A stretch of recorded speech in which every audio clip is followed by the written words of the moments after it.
In the summer of 2003, a small Scottish town was shattered by a murder so brutal it left a community haunted and a family destroyed. 14-year-old Jodi Jones was found viciously slain in a wooded path just minutes from her home. What followed was a media frenzy, a controversial investigation, and the conviction of her boyfriend, Luke Mitchell, a boy who, to this day, maintains his innocence. But behind the headlines and courtroom drama lies a story far more complex. Questions that were never answered, evidence that never quite added up, and another name who some believe was never properly investigated despite suspicious behavior and a possible forensic link to the crime. This isn't just the story of a murder, it's the story of a justice system under scrutiny. And for many, it may be the biggest miscarriage of justice in Scottish history. Did police get the wrong boy? Or is Luke Mitchell exactly who they say he is? This is the story of Jodi Jones, but it may also be the story of the truth no one wanted to find.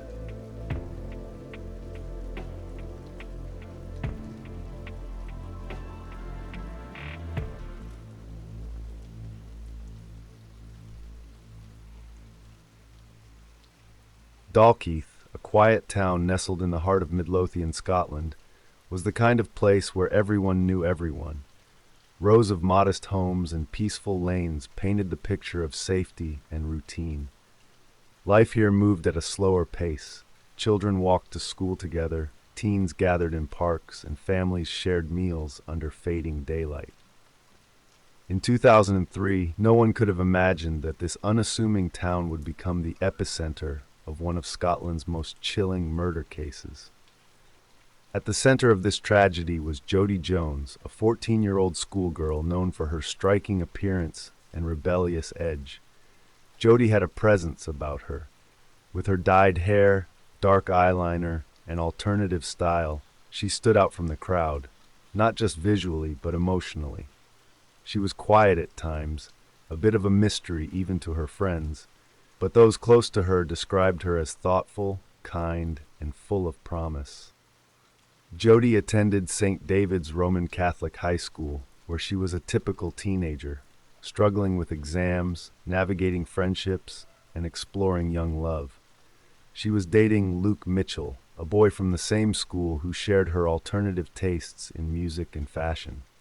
The two were often seen together, bonded by their shared love of rock music, particularly Marilyn Manson, and a mutual distaste for authority. To some adults, their style and attitude were unsettling, but to their peers, it was just teen rebellion. Jodi lived with her mother, Judith, her stepfather, Alan, and her siblings. The family, though blended, was described as close-knit.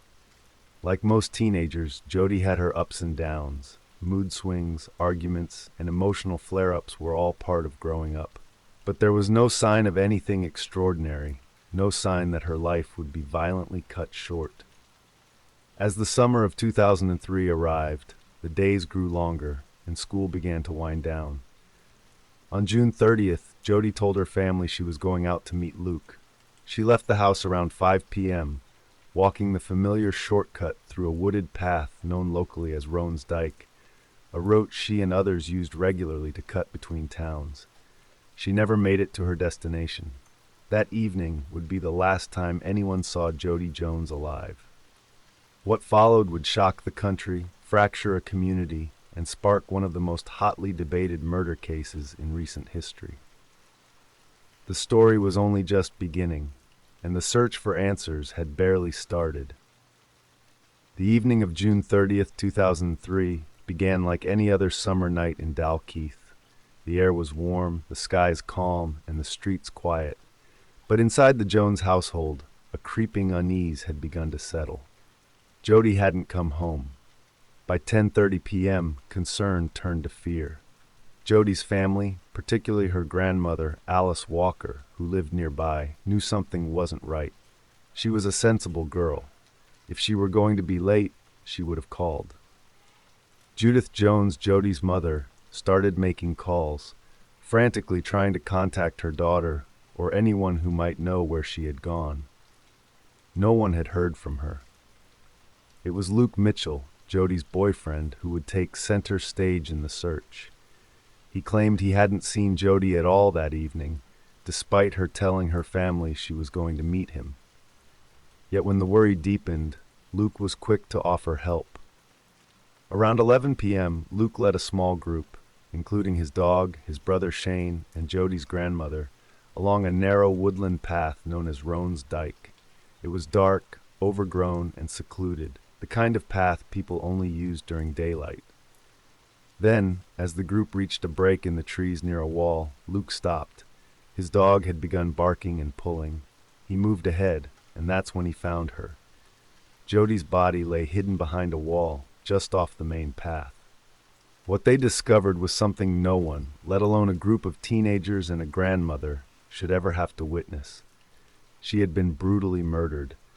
Her throat was slashed so deeply it was nearly severed. Her clothing had been disturbed. Her arms and torso bore knife wounds. The scene was horrific, gruesome, and unlike anything the small community had ever experienced. Luke, oddly composed according to some witnesses, guided police to the scene.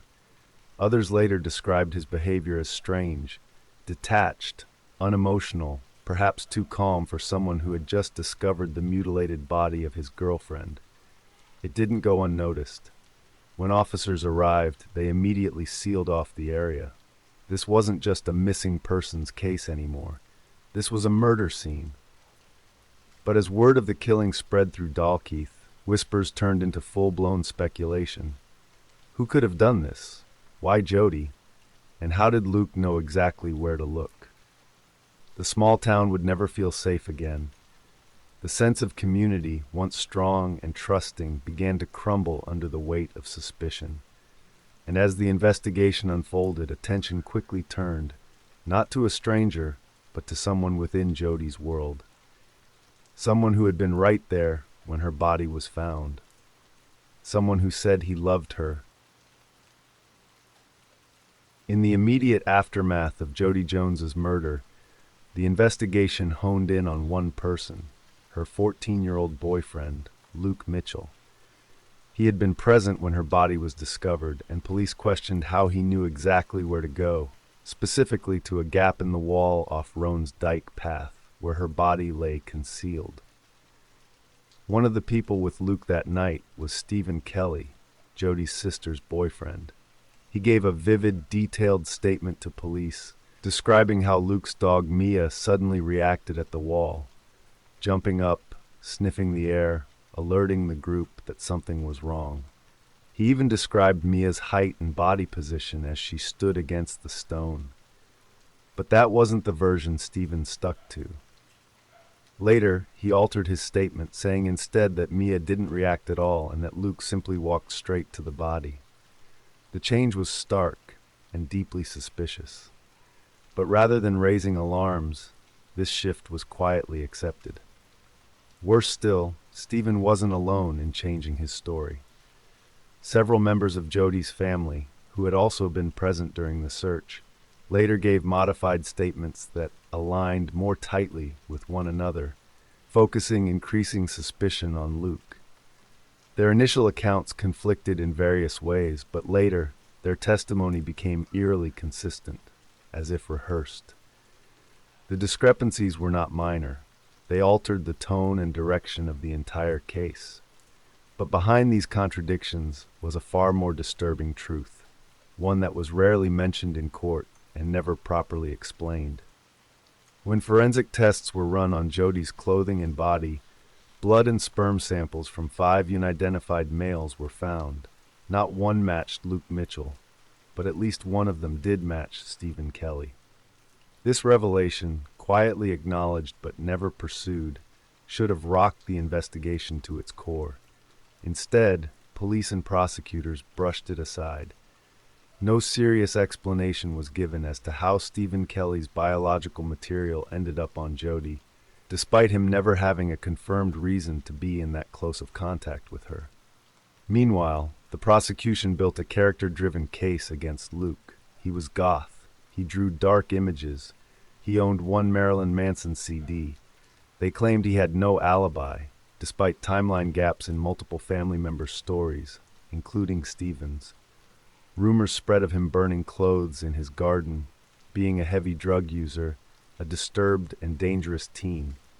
None of it stood up under scrutiny. And yet, Luke was the only one treated as a suspect. He was interrogated at 15 years old by senior detectives without a lawyer or a parent present, a legal and ethical failure in itself. But public opinion had already been swayed.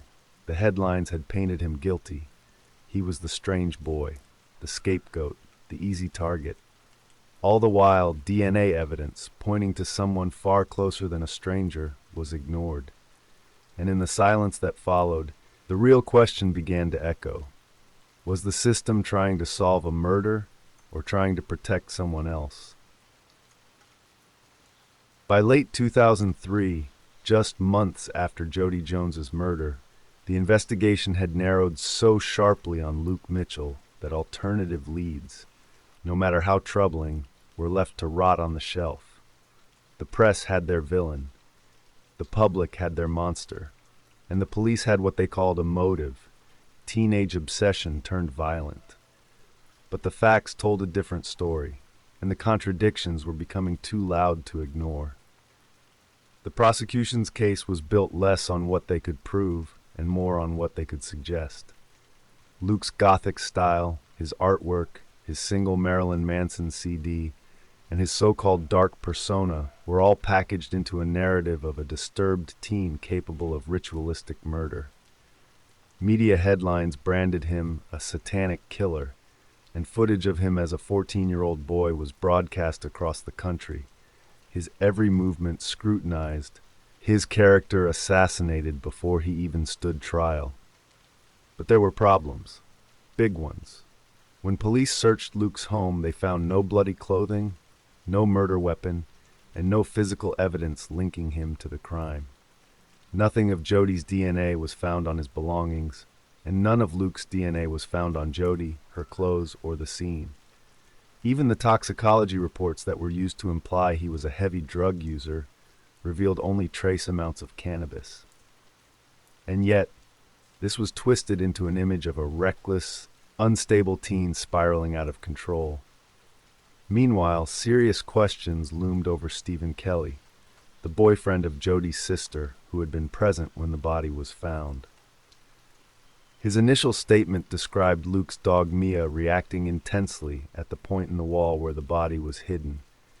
He described her jumping, sniffing the air, alerting the group.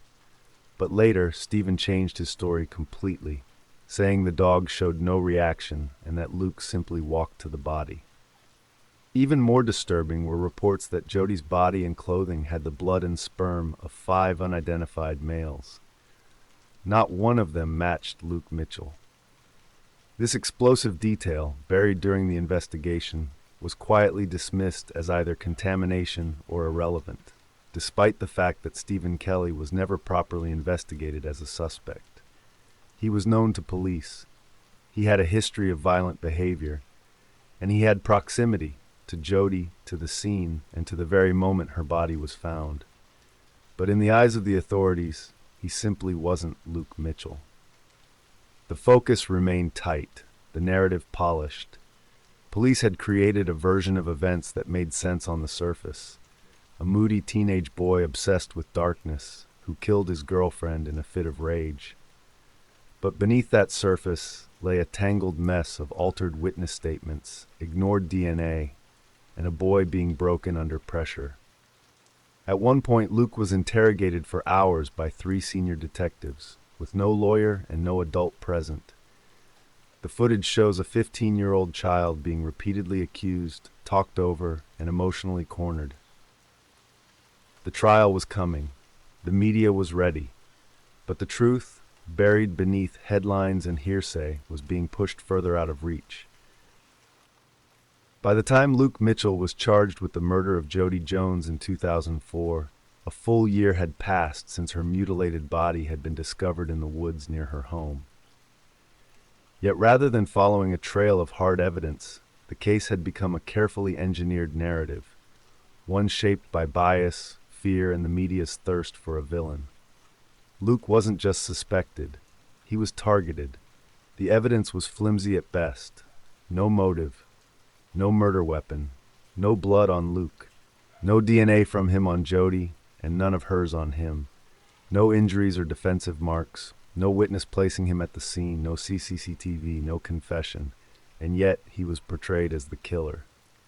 The prosecution leaned heavily on Luke's appearance and personality, his dark clothing, his drawings, his lone Marilyn Manson CD. He was painted as a moody, unstable teenager obsessed with death and violence, despite no prior violent behavior and no criminal record. The media echoed this narrative without question, turning Luke into a national bogeyman. His face was on front pages, the word goth almost always included, like an accusation. Inside the police interrogation room, Luke, just 15 years old, was subjected to hours of questioning by 3 senior detectives with no lawyer or supervising adult present, a clear breach of his rights. But none of that slowed the momentum. The case had already been decided in the court of public opinion, and meanwhile, actual forensic evidence pointing elsewhere was ignored. Most shocking among these was the discovery of a used condom found just yards from Jodi's body. It contained semen, but at the time of the investigation, the DNA profile didn't match anyone in the database, so the sample was filed away. Then, 3 years later, a match finally came back. The DNA belonged to a man named James Falconer. He had since committed another crime, which led to his DNA being entered into the national system, triggering the match. But here's where things become even more troubling. Falconer had previous convictions before Jodi's murder, meaning he should have already been on police radar back in 2003. Somehow, he wasn't. When police questioned Falconer after the DNA match, he admitted that he had been in the woods that night, the same place, the same time Jodi was murdered. His explanation? He said he had no peace at home and went into the woods to masturbate. That excuse was accepted. No follow-up. No further investigation. No comparison was made between Falconer's DNA and the 5 unidentified male profiles found on Jodi's body and clothing. No cross-check with other evidence. Falconer, despite being linked to the scene by DNA and present at the right time with a criminal background, was simply released. And Stephen Kelly, Jodi's sister's boyfriend, was treated the same way.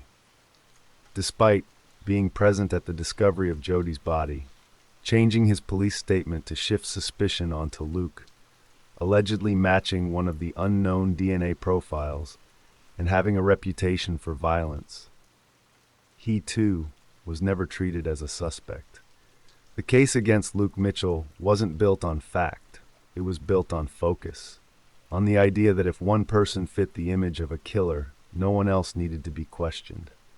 Luke wasn't just being prepared for trial, he was being prepared for sacrifice. On June 21, 2005, at the High Court in Edinburgh, Luke Mitchell, now 17, stood trial for the murder of Jodi Jones. What followed was not a pursuit of truth, but a public spectacle. A trial driven not by irrefutable evidence, but by assumptions, omissions, and character destruction. Prosecutors painted Luke as a disturbed young man. They spoke of his love for Marilyn Manson. They pointed to his so-called obsession with Satanism. They focused on his drawings. They replayed his cold, emotionless television interviews.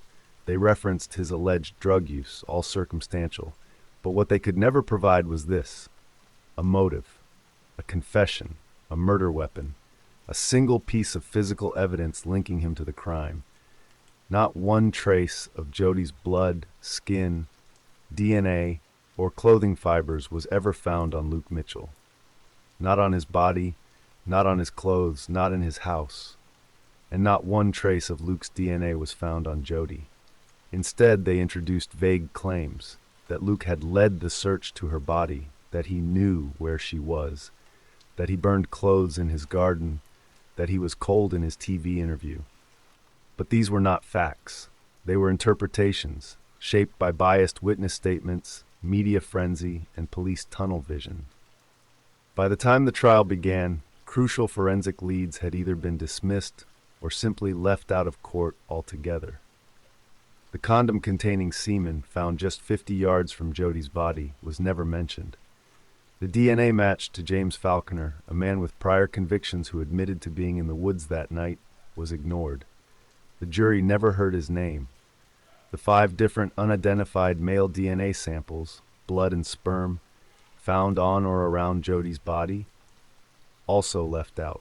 The fact that none of them matched Luke, silenced.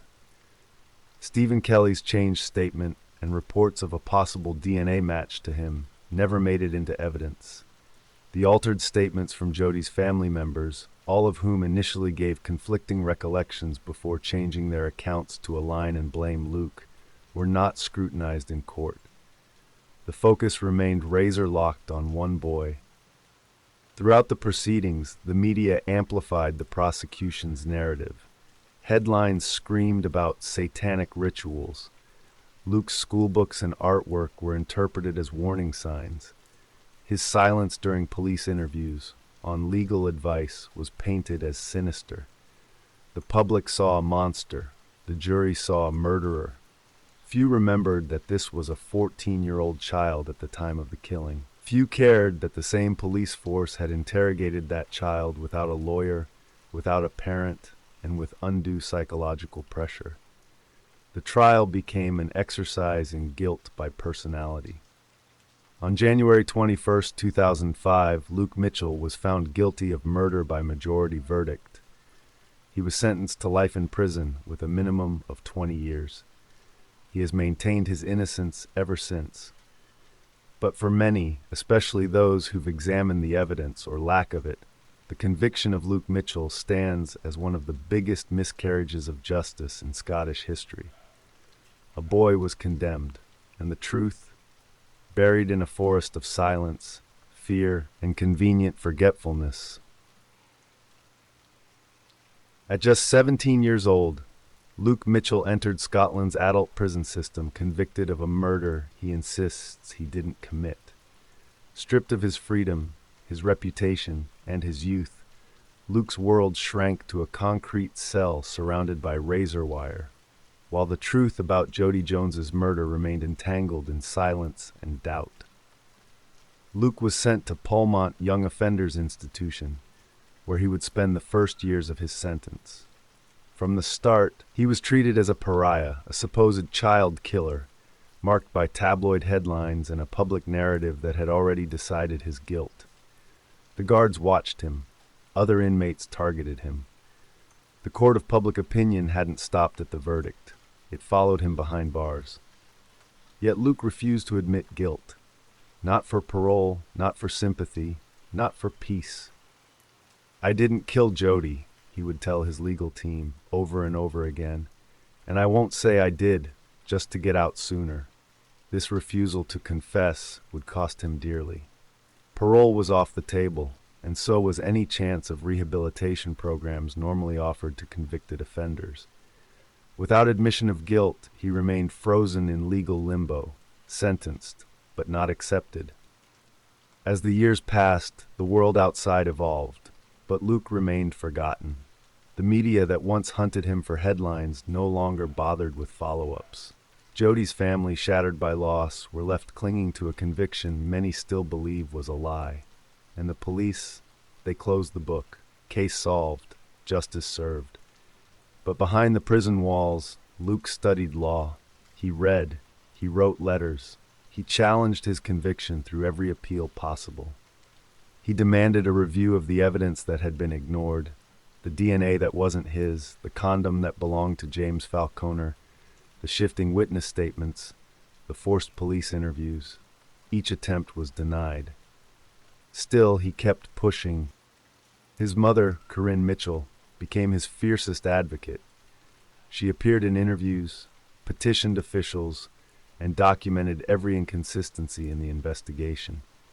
She exposed how officers had interrogated her son without legal protection, how prosecutors had relied on character assassination over fact, and how the Scottish justice system had, in her words, sacrificed a teenager to satisfy public outrage.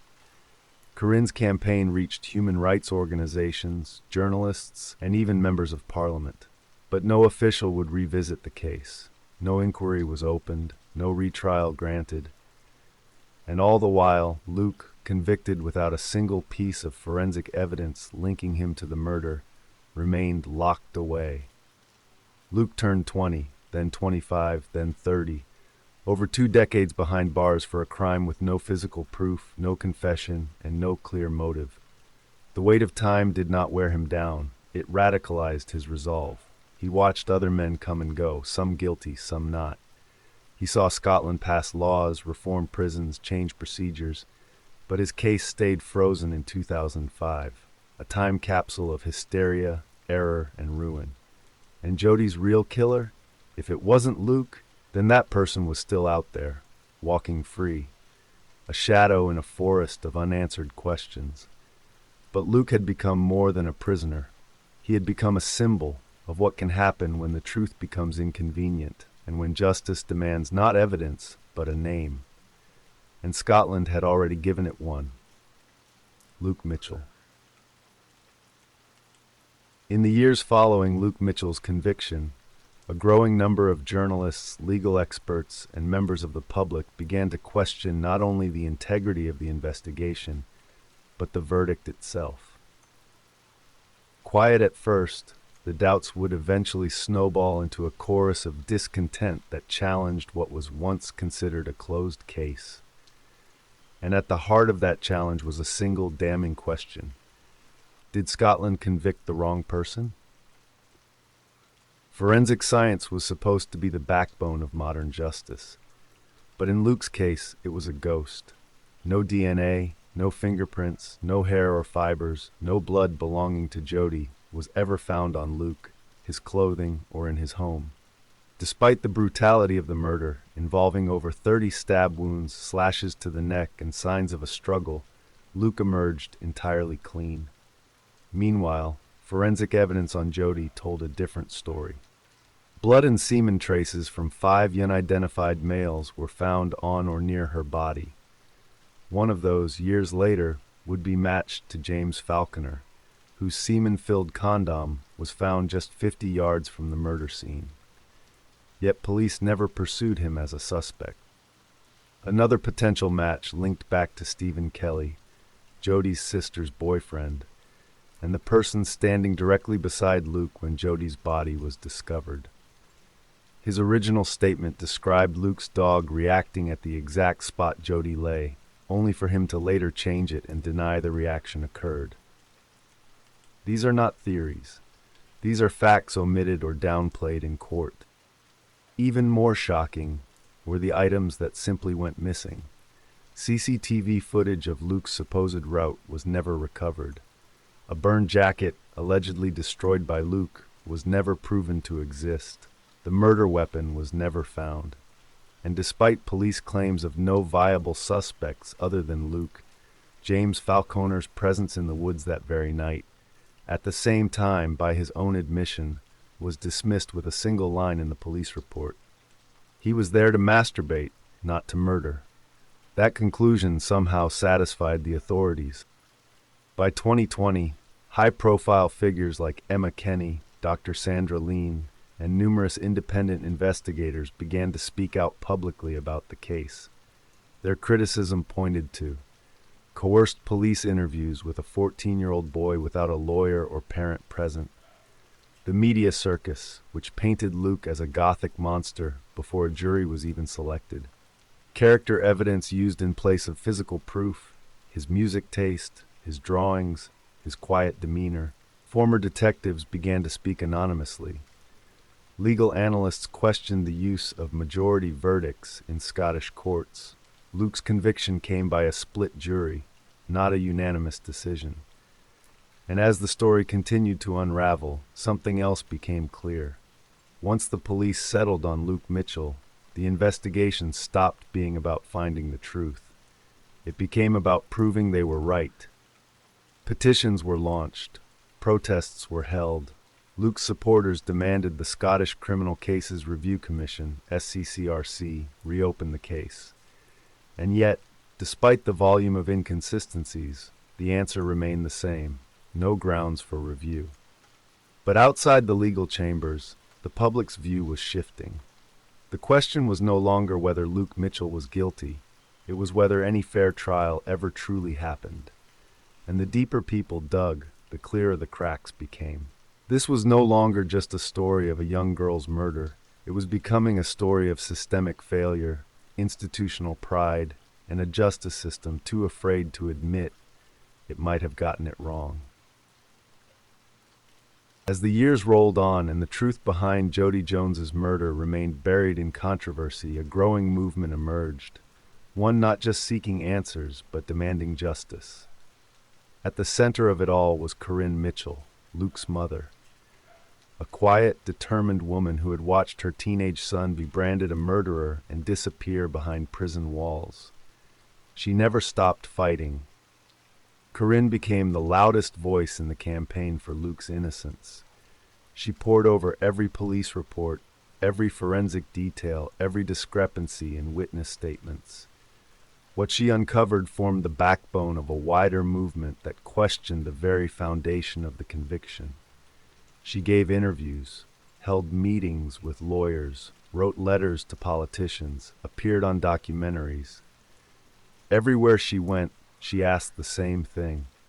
If there was no forensic evidence and multiple DNA samples didn't match my son, why is he still in prison?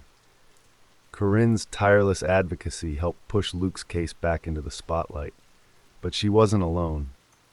Legal campaigners like Dr. Sandra Lean joined the cause, bringing research, analysis, and expert insight into the glaring faults in the investigation. She uncovered the inconsistencies in Jodi's family members' statements, particularly Stephen Kelly's drastic changes about the dog and Luke's reaction. The presence of James Falconer, whose semen was found in a condom just meters from the body, yet was never treated as a suspect. The fact that Luke was interrogated illegally, without a lawyer or responsible adult present, violating his rights as a minor. Journalists like Alex Salmon, John McManus, and numerous true crime platforms began exploring the case. Public podcasts, YouTube documentaries, and independent films questioned how Scotland could be so certain when so much was still unclear. Online, thousands of supporters launched the Free Luke Mitchell campaign, calling for the case to be reopened. Petitions gathered tens of thousands of signatures. A documentary aired on national TV, sending a wave of renewed outrage across the UK. Even people with no connection to the Mitchell family began demanding that justice be done, not only for Luke, but for Jodi Jones herself, whose real killer may still be free. Despite the growing noise, the Scottish Criminal Cases Review Commission, SCCRC, refused to reopen the case, citing no new evidence strong enough to challenge the conviction. Luke's appeals were repeatedly rejected, including attempts to take the case to the European Court of Human Rights. Time and time again, the system closed its doors. Some believed the refusal was more about saving face than seeking truth. A government and police force unwilling to admit a catastrophic mistake. Reopening the case would mean questioning senior officers, prosecutors, and a verdict that Scotland had held up for 2 decades. But Corinne Mitchell refused to give up. "They can't keep ignoring us forever," she said. "We're not going away." By now, the fight was about more than one boy's conviction. It was about Jodi Jones, too. Her murder, brutal, personal, and deeply disturbing, deserved a proper resolution. And if Luke wasn't the killer, then the real perpetrator had never been caught. And for many, that thought was the most terrifying part of all. Because justice denied for Luke Mitchell might also mean justice denied for Jodi. For Luke Mitchell, locked away since the age of 15, hope has always been a dangerous thing, offered rarely, crushed often. But as public support has grown and new details have emerged, a slow, grinding push to reopen his case has begun. And despite the legal obstacles, the Mitchell family and their supporters refused to stop. This is the story of a legal system under pressure and a fight that refuses to die. Luke's first appeal was dismissed in 2011, then again in 2014. Each time the courts ruled there was no fresh evidence, nothing significant enough to cast doubt on the conviction. But critics argued that the evidence had always been there, it just hadn't been heard. The condom containing James Falconer's semen, located just 50 yards from the murder scene, only matched years later after Falconer committed another crime. He'd had previous convictions, yet wasn't flagged in 2003. Stephen Kelly's DNA found on Jodi, a match that could have transformed the trial had it been disclosed and fully explored. The changing statements from Jodi's family members, whose testimonies began to align perfectly, but only after they had all been re-interviewed years later. And the absence of any forensic link to Luke Mitchell, a stunning fact considering the bloody nature of the crime. For those following the case closely, the bigger picture was clear. Either Luke Mitchell had committed the most perfectly clean murder in Scottish history, or he hadn't committed it at all. Dr. Sandra Lean, author and justice campaigner, became one of the most prominent voices in the fight to re-examine Luke's case. Her research exposed violation of Luke's legal rights during police interviews, evidence pointing to alternative suspects being overlooked, the role of the media in painting Luke as guilty long before trial, especially with headlines describing him as evil, satanic, and obsessed with murder. Legal experts began to agree. The conviction rested not on proof, but on character assassination. Several barristers, including prominent QCs, have voiced concerns over the safety of the conviction, with some calling for a full independent inquiry. The court may not have listened yet, but the public has. Online campaigns such as Free Luke Mitchell have gained tens of thousands of supporters. Petitions continue to grow. Documentaries and interviews have brought in new audiences, many shocked to learn just how thin the evidence truly was. Luke's story is now shared alongside other possible miscarriages of justice, like those of Barry George, Adnan Syed, and the post office scandal, all of which showed how far the legal system can stray when pressure to convict outweighs the pursuit of truth. In 2023, legal representatives made yet another submission to the Scottish Criminal Cases Review Commission, SCCRC, hoping for a referral that would reopen the case in the Court of Appeal. This time they included newly uncovered police notes, DNA matches linked to other males, updated legal analysis of how Luke's rights were violated. As of now, the SCCRC has yet to grant a referral, but many believe the growing pressure, both legal and public, is becoming impossible to ignore. Luke Mitchell remains in prison. He spent more of his life behind bars than outside. He continues to maintain his innocence. For Luke, for Jodi, and for justice, this chapter is far from over. The murder of Jodi Jones didn't just destroy a young life, it fractured a nation. Scotland remains bitterly divided over Luke Mitchell's guilt or innocence, with fault lines stretching through media, public opinion, and even the justice system itself. To some, Luke is a cold, manipulative killer who fooled his way into public sympathy. To others, he is the face of Scotland's greatest ever miscarriage of justice. And that divide continues to widen. From the very start, the media coverage of Luke Mitchell was relentless. Even before charges were brought, Luke had already been publicly cast as the villain, a Marilyn Manson fan, a goth, a cannabis smoker, a disturbed boy obsessed with Satan and violence. Headlines did what the court hadn't yet done. They convicted him in the public eye. Photos of Luke with long hair and black clothing were plastered across tabloids. The press eagerly fed on rumors, many of which were exaggerated or false, that he idolized Charles Manson, that he practiced satanic rituals, that he was emotionless and controlling. By the time his trial began, many believed Luke had no real chance at a fair hearing, especially in a country with such intense and sensationalist coverage. 2 decades on, Scotland is still split. One side sees a dangerous young man who betrayed his girlfriend and never showed remorse. The other sees a teenager railroaded by the police, vilified by the press, and failed by the courts. Conversations on social media are often heated, arguments flaring up whenever new evidence or documentaries resurface. And while a growing number of people now question the conviction, many others fiercely defend it, citing the jury's decision, the appeal failures, and the need for closure. The emotional weight of Jodi's brutal murder is still fresh for many. And understandably, some struggle to believe that the justice system could have failed so badly.